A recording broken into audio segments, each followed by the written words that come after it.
we have seen Jaden over the last few games complete 86, 91% of his passes. Uh-huh. I mean, these historic completion percentages. Yeah. That wasn't the game yesterday. Hmm? I got to talk to Luke McCaffrey after the game, and he explained the difference, like what Jaden can do when teams play zone and he can just sit back and pick them apart versus when they play man is you're going to have more incompletions, but then you're going to have the big plays that follow. Yeah, so definitely. And I think you saw that. I thought I think by a mile, and people have to take this the wrong way, by a mile to me, the most encouraging thing from yesterday. It's a list, right? But the most encouraging thing from yesterday is they were the better team and they went out and kicked the other team's ass. And it was a complete effort, offense, defense, special teams. It was a dominant performance against a bad team or a team that's broken, whatever you want to call Cleveland. When you look at it, this team is growing week by week. And you hear Joe Witt talking a lot. You hear Cliff talking. You hear Dan talking, and they say what they expect and what they think, and you can see those things coming. Although they're 4-1, they still haven't played a perfect game. Not even a perfect game. An overall game where all three phases just go out and do whatever they. What would you say is their best performance so far? Probably Cincy? Maybe Arizona? I probably would go with yesterday over all of them. See, you look at defense was at its best you look yesterday. at Cincy, okay, and yes, you beat Joe, but they couldn't get a stop. As you look at it, Cincinnati not super great defensively, but yesterday, no, he didn't have the high percentage completion percentage, but no one expected him to be 80, 90 every week. I don't expect it. It happens, and you're thrilled by it. But there were big plays that came. And the way they hit stuff when they needed to hit it. Defense was completely dominant. You know what I mean? Louvu was everywhere. Frankie Wagner was Louvu. great. And so we were talking about the never ordinary player, and I picked Frankie. That dude lost his mind yesterday, bro. And listen, I like energetic people. Sure. I don't like the people that listen, you go out there, you just mobile around, you do nothing, you make no plays, whatever. I care less about you. But if you're a player where you can come out with energy and you play like that, I love that. Because what he does is ignite the rest of the guys around him. I mean, he finishes the game with 7 tackles, 2.5 sacks, 4 the fumble recovery. Wagner was a badass too yesterday. Yeah, Wagner was. It's really interesting watching the two of them because Frankie is super low key off the field in the locker room, just like very chill. So he's like a Brian Dawkins. On the field, and then if you saw the post-game locker room video that the team posted, he is clearly a super intense motivator, right? And then Wagner is kind of low-key at all times, but just an absolute badass on the field. Wagner says nothing. Wagner is Art Monk. Seriously. He got asked one of the funniest comments. So the post-game locker room was fun, but not over the top. And a couple people made mention of the Ravens game coming, right? Like that wasn't lost on the locker room, what's coming. But it's interesting when you talk to a veteran, like Eckler talked about it and was like, yeah, we'll see. We got a week of practice. We got to get through, blah, blah, blah. And Wagner's like, can y'all chill? Let me enjoy this one for a minute. We just got off the field to get some Browns. Yeah. I kind of think like him sometimes too. I wasn't the one asking about it. but the ultimate thing, but I think this team, and you can sneakily see they can be a very good team, and I think they know that. And I think in practice when we have to leave and stuff, we can't see it, they know where they're going and where they're getting to. So I think that's why they have it's a super quiet confidence if you really listen to these dudes.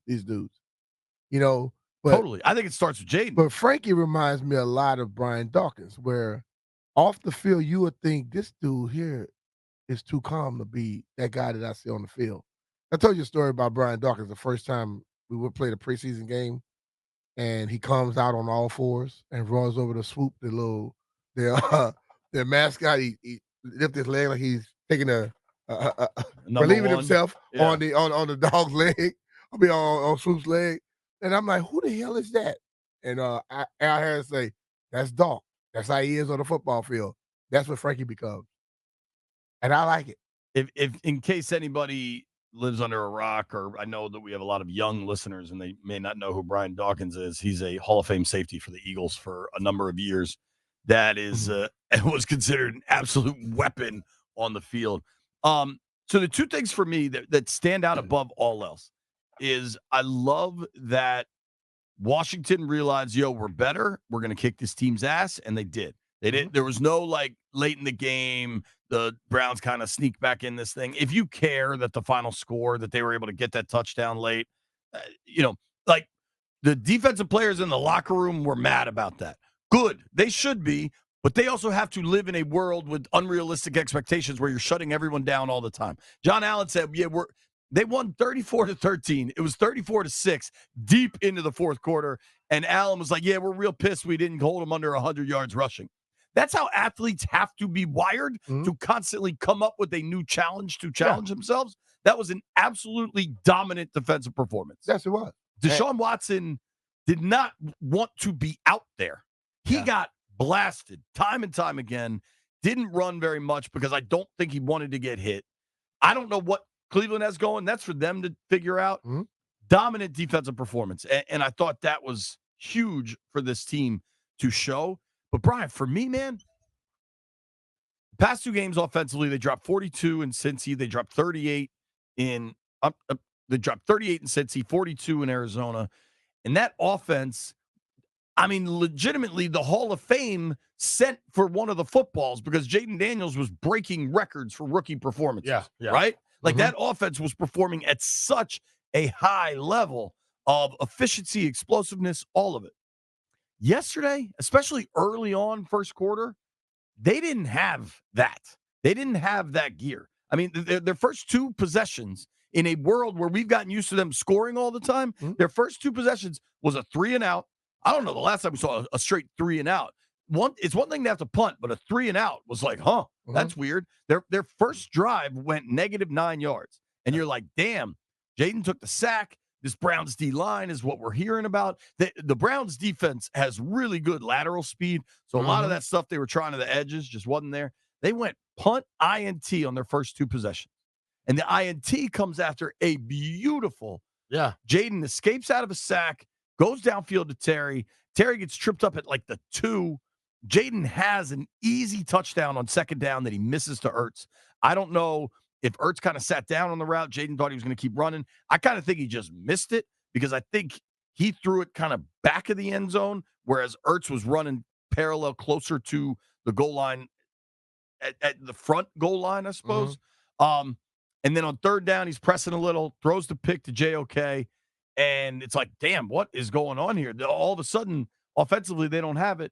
They proceeded to not, after the game, because people will disagree with me on my performance when I think I'm just being quite honest. My assessment here, after the game, Dan Quinn called it grimy. Terry McLaurin says we left a lot out there. Terry McLaurin had a fumble in this game. How often does that happen? Jaden Daniels. That dude punched the hell out of that ball. I thought he had caught Terry a little bit. Terry, like he grabbed his side.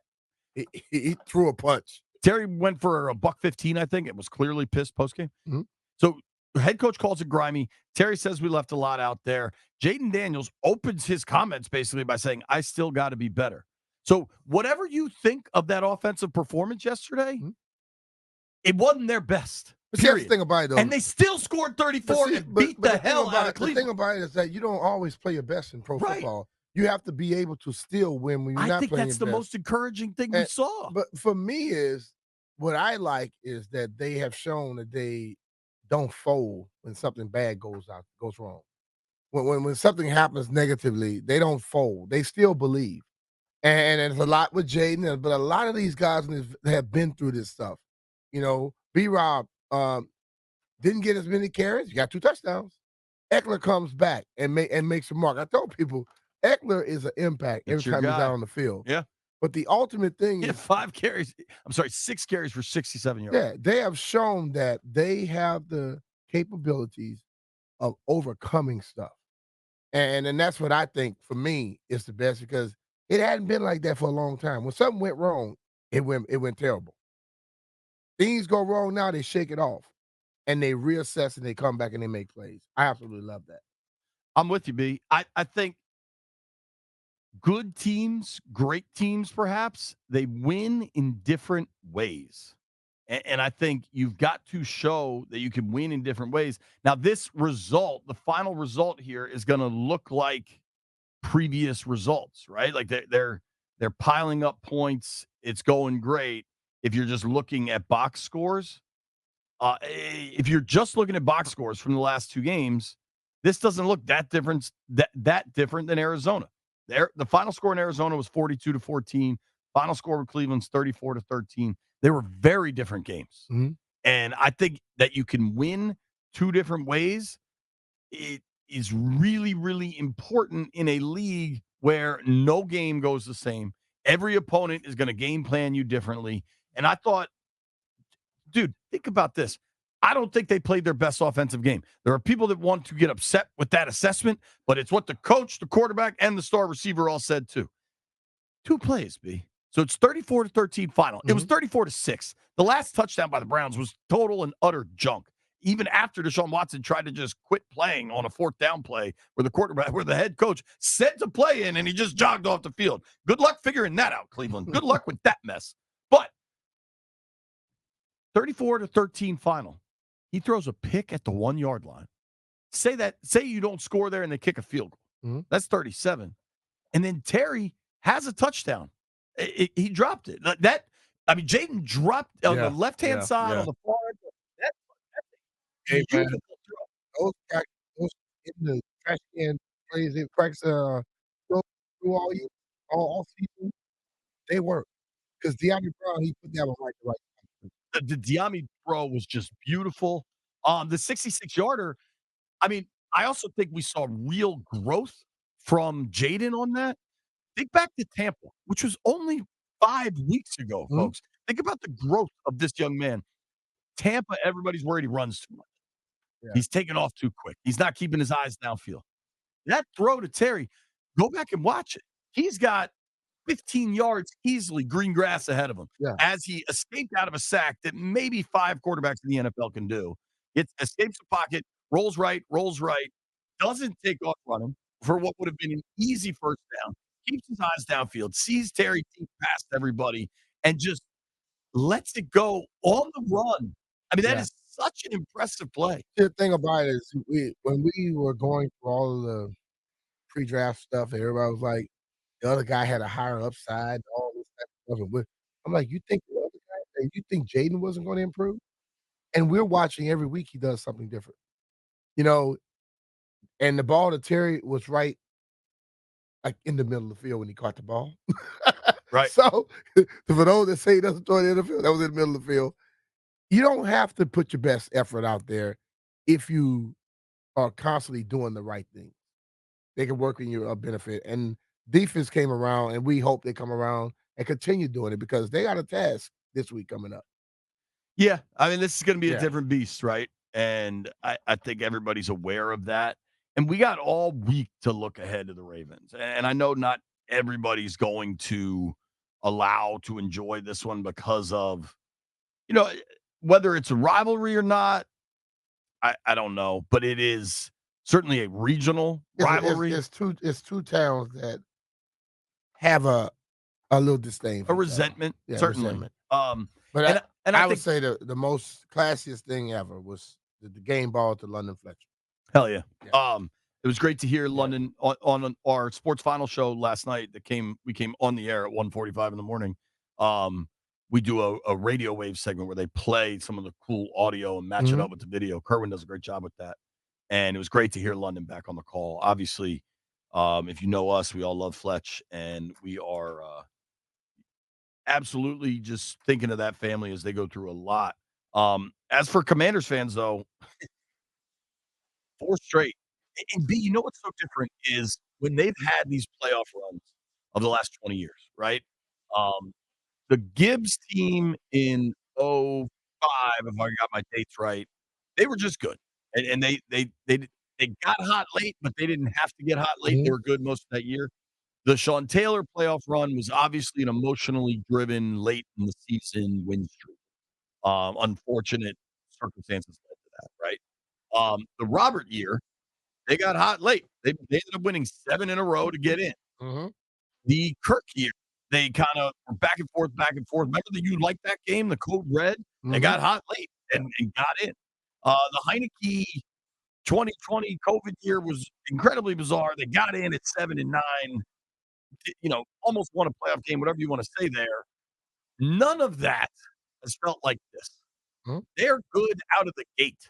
Their Well, that offense is high powered out of the gate. what I always say when everybody tell me the last 4 years, "Oh, yeah, Ron teams get good late." And he said it as well, and I say, "If you start off fast, you don't have to get good late. You can just stay consistent the whole damn year." They have already matched last year's winning It's crazy. in 5 weeks. And I know people I saw somebody post the other day, they were 6-2 at one point when, With with Alex. Alex, they were 6-2 with, So I think they were 6 and 3. They with were the 5. phone coach. Yeah. They were 6-2, and they finished Zorn, up I think they were 6 and they 2. were 8-8. Yeah. So still, you gotta finish this thing, and I believe I totally agree with you. Everything is different and seems different. The energy is totally different, and I believe this team is they have a different breed of cats on this squad. I think the staff, the coaching staff A to Z, I think just the support from ownership, like it's just everything is so different. I mean, even the name of the stadium is different. Everything's different. They're 4-1 with a chance to send an absolute message on Sunday.